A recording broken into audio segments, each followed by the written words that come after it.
محمد رویانیان، پاسدار پیشین و رئیس ستاد سوخت و مدیر سابق باشگاه پرسپولیس، به دلیل آنچه که فساد مالی عنوان شده احضار و بازداشت شد و در کمتر از 24 ساعت با قرار وثیقه سنگین 100 میلیارد تومانی آزاد شد. در دیدار وزیر مخابرات با آخوند صافی گلپایگانی که روز پنجشنبه در قم صورت گرفت، وی به انتصاب چند زن به سمت فرماندار توسط وزارت کشور در بعضی شهرها اعتراض کرد. علی اکبر صالحی، رئیس سازمان انرژی اتمی، با اشاره به فعالیت راکتور عراق گفت این راکتور همچنان به عنوان آب سنگین به کار خود ادامه خواهد داد. مریم شفیع‌پور، دانشجوی زندانی، هفته گذشته با دستبند و بدون اطلاع خانواده به یکی از بیمارستان‌های خارج از زندان اوین منتقل شد. به تشخیص پزشکان، مسئولین زندان داروهای اشتباهی تجویز کرده‌اند. یک دانشجوی دیگر در ایران به دلیل فقر و عدم توانایی تأمین مالی برای ادامه تحصیل خودکشی کرد.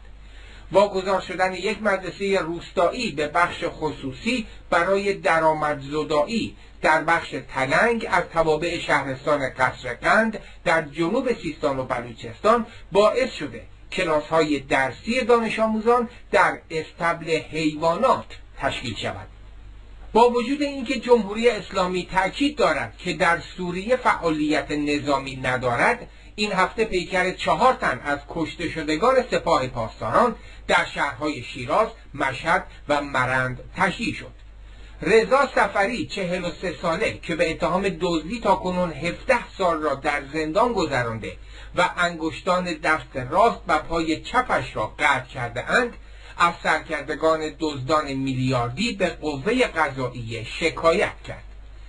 به گزارش صدای آمریکا، مصطفی تاجزاده، معاون وزیر کشور دولت محمد خاتمی، در پیامی به حسن روحانی هشدار داد که سپاه خود را برای در دست گرفتن کشور آماده می کند. با گذشت حدود 5 ماه از توافق ایران و کشورهای 5 به علاوه 1 و با وجود مذاکرات متعدد بیژن زنگنه، وزیر نفت ایران با شرکت‌های شل و بریتیش پترولیوم انگلیس، این دو غول نفتی هنوز بدهی چند میلیارد دلاری خود را با ایران تسویه نکردند. آخوند حسین وحید خراسانی در سخنانی اعلام کرد کار به جایی رسیده که بعضی‌ها یک جفتک می‌اندازند آیت الله می‌شوند، یک جفتک دیگر می‌اندازند آیت الله العظمی می‌شوند. حالا هم جفتک انداخته می‌خواهند مرجع تقلید اعلم شوند.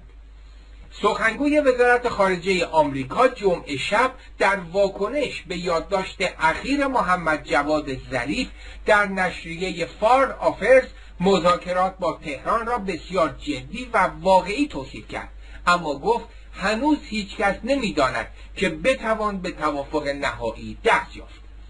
یک هفته پس از اجرای گام دوم قانون هدفمند کردن یارانه‌ها، شاهد کاهش شدید مصرف بنزین در کشور هستیم، به طوری که در این روزها آمار تولید از مصرف پیشی گرفته است.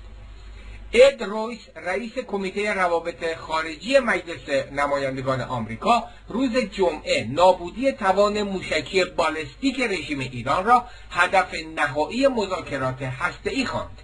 این در حالی است که جمهوری اسلامی بارها تاکید کرده است که موضوع موشک‌ها هیچگاه قابل مذاکره نیست.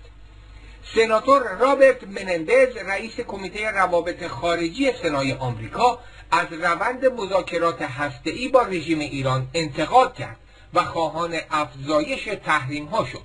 وی گفت که تشدید تحریم‌ها از مواجهه اوباما با یک معضل پیچیده، یعنی دوراهی پذیرش یک حکومت اسلامی هسته‌ای یا درگیری نظامی، جلوگیری خواهد کرد.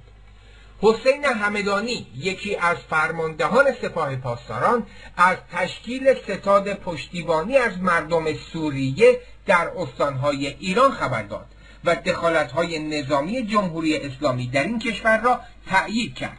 وی گفت امروز 130,000 بسیجی آموزش دیده منتظر ورود به سوریه هستند. عضو کمیسیون برنامه و بودجه مجلس با اشاره به عملکرد ضعیف بانک مرکزی در کنترل بازار ارز گفت مجلس شفاهاً بارها به رئیس جمهور تذکر داده و خواستار عملکرد بهتر بانک مرکزی شده است که اگر کارساز نباشد رئیس جمهور را هم استیضاح خواهیم کرد. تجمع و راهپیمایی دلواپسان چادری و بسیجیان به بهانه حجاب عصر چهارشنبه ترافیک مرکز تهران را قفل کرد. برخی عابران بدحجاب هم از دلواپسان چادری عکس یادگاری می گرفتند.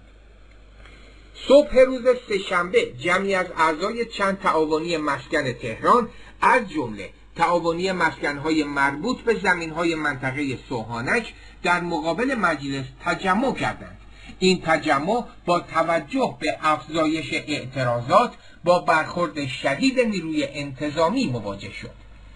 با گذشت یک هفته از بستری شدن یک روزه میرحسین موسوی در بیمارستان، خانواده موسوی از وضع سلامتی او و خانم رهنورد مطلقاً بیخبرند و حتی اجازه یک تماس تلفنی هم نداشتند. به نوشته وبسایت اسرائیلی دبکا به تازگی یک زیردریایی پنهانکار ایرانی از کلاس قدیر و در جریان آماده شدن برای تمرین غرق کردن ماکت ناو هواپیمابر آمریکا در نزدیکی تنگه هرمز غرق شده است. حکم 10 سال حبس حمید بابایی دانشجوی دکترای ساکن بلژیک در دادگاه تجدید نظر به تأیید رسیده است.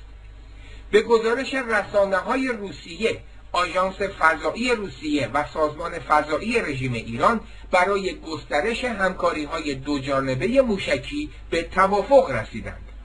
روزنامه قانون وابسته به جناح رفسنجانی و از حامیان دولت روحانی توقیف شد.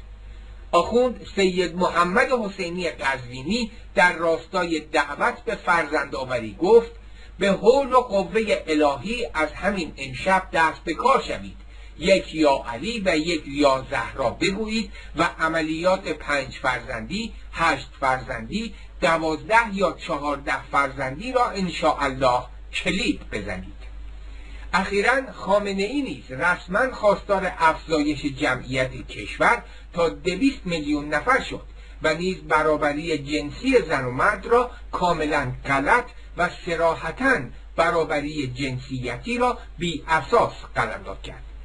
آخوند محمد تقی مصباح یزدی آزادی را بتی ساخته آمریکا دانست و گفت باید با ایستادگی و مقاومت این بت شکسته شود.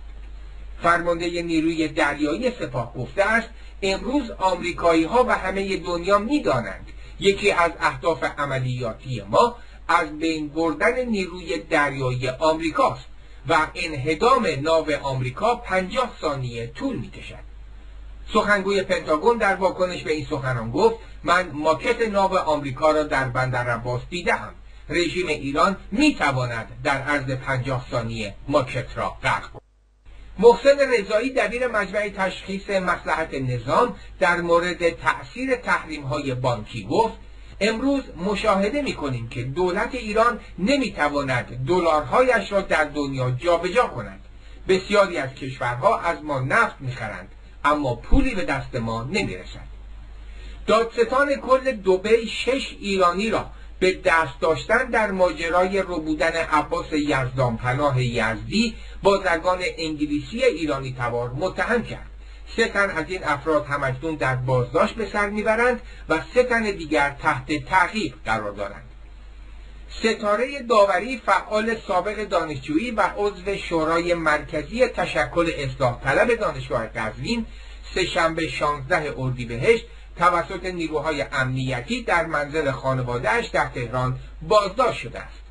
در پایان این بخش خبری توجه شما را به ارزش طلا و ارز در بازار ایران جلب می‌کنم. سکه تمام طرح جدید 970,500 تومان، سکه تمام طرح قدیم 970,000 تومان، نیم سکه 497,000 تومان، ربع سکه 296,000 تومان، 1 گرم طلای 18 عیار 99,380 تومان، دلار آمریکا 3265 تومان، یورو 4545 تومان، پوند انگلیس 5455 تومان و یک درهم امارات 880 تومان.